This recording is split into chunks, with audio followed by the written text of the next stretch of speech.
នាយទាហានកម្ពុជាម្នាក់បានស្នើយ៉ាងទទូចឲ្យបុរីលេងនវត្រាពន្លឿនការដោះស្រាយបញ្ហារាំងស្ទះលើការសាងសង់ផ្ទះរបស់ខ្លួន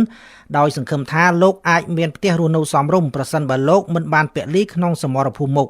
លោកវុតកឹមសានប្រាប់វិទ្យុបារាំងអន្តរជាតិ FE នៅថ្ងៃទី10ខែមករានេះថាអ្វីដែលលោកបាននិយាយនៅក្នុងកិច្ចប្រជុំមួយនៅក្រសួងរៀបចំដែនដីនគររូបនីយកម្មនិងសំណង់ដែលត្រូវបានផ្សព្វផ្សាយពាសពេញ Facebook នាយប់ថ្ងៃទី9ខែមករាឆ្នាំ2026គឺជារឿងពិតលោកវុតកឹមសានដែលជាកងទ័ពក្នុងជួរកងកម្លាំងរក្សាសន្តិភាពឬហៅថាកងទ័ពមុខខៀវបានលើកឡើងក្នុងកិច្ចប្រជុំខាងលើនេះថាសប្តាហ៍ថ្ងៃលោកកំពុងតែជួលផ្ទះគេស្នាក់នៅចំណែកប្រាក់ខែត្រូវបង់សងទៅធនាគារដែលលោកបានខ្ចីដើម្បីយកទៅទិញផ្ទះពីបុរីលេងនវត្រាដោយសង្ឃឹមថានឹងបានផ្ទះថ្មីស្នាក់នៅប្រសិនបើលោកមិនពលីក្នុងសមរភូមិមុខបាក់ក៏អារម្មណ៍ណាគាត់មើល8ដល់10ខែឥឡូវលើហើយប្រហែលឆ្នាំហើយ3ឆ្នាំហើយគាត់មើលទៅហើយដូចលោកអុកញ៉ាគាត់មានប្រសាសន៍ថាបងខ្លះគាត់ចាំរយៈពេលយូរទៅដូរដីដូរអីហើយបងប្អូនខ្លះតែខ្ញុំនិយាយបាទសុំ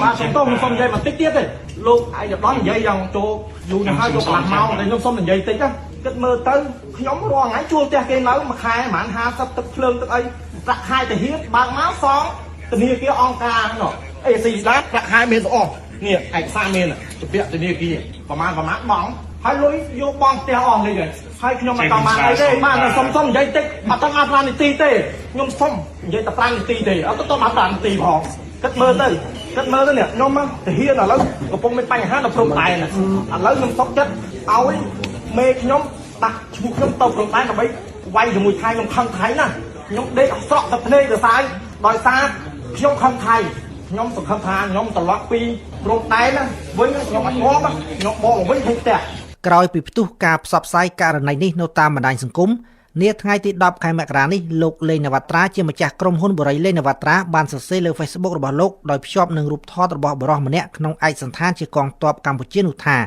យោងតាមកំណត់ហេតុប្រជុំចុះថ្ងៃទី14ខែវិច្ឆិកាឆ្នាំ